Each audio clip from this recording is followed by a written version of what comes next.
lang po, meron kaming alimango, meron kaming kahon. Yan, matataba po. Ako po si Jonna Marie Salonga. Mga 15 years na po ako nagtitinda rito sa farmer's market. Natuto ako magtinda sa tulong ng aking nanay. Bata pa po ako, dinadala-dala na ako dito. Talaga po, tinitignan-tignan ko po siya magtinda. Pumapasok siya ng maaga. Inaabot din siya ng gabi para magtinda. Hanggang sa nakamulat ako na ganun moments lagi nang ginagawa ni mama. Nag-try lang ako mag-aral ng college pero hindi po kaya kasi morning, nandito na po ako, madaling araw hanggang gabi. So yung pasok ko po, hindi na po kaya kasi inaantok na, pagod na rin. Kaya pinili ko na lang po na mag-continue magtinda.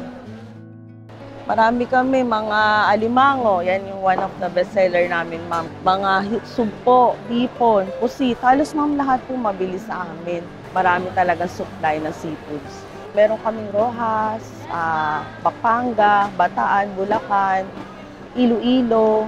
Yun po ang aming mga lugar na kinukuhanan talaga, ma'am. Suki, ma'am, number one, syempre, kailangan aalagaan natin sila. Bibigyan natin sila ng magagandang seafoods. Yun lang po talaga ang gusto ng mga customer.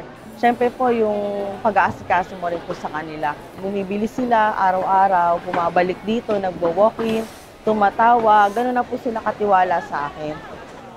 Good afternoon mga suki!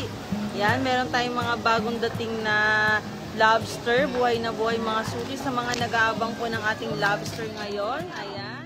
Anong pandemic talagang wala po talaga nagwo-walk-in. Halos puro order lang po kami through online.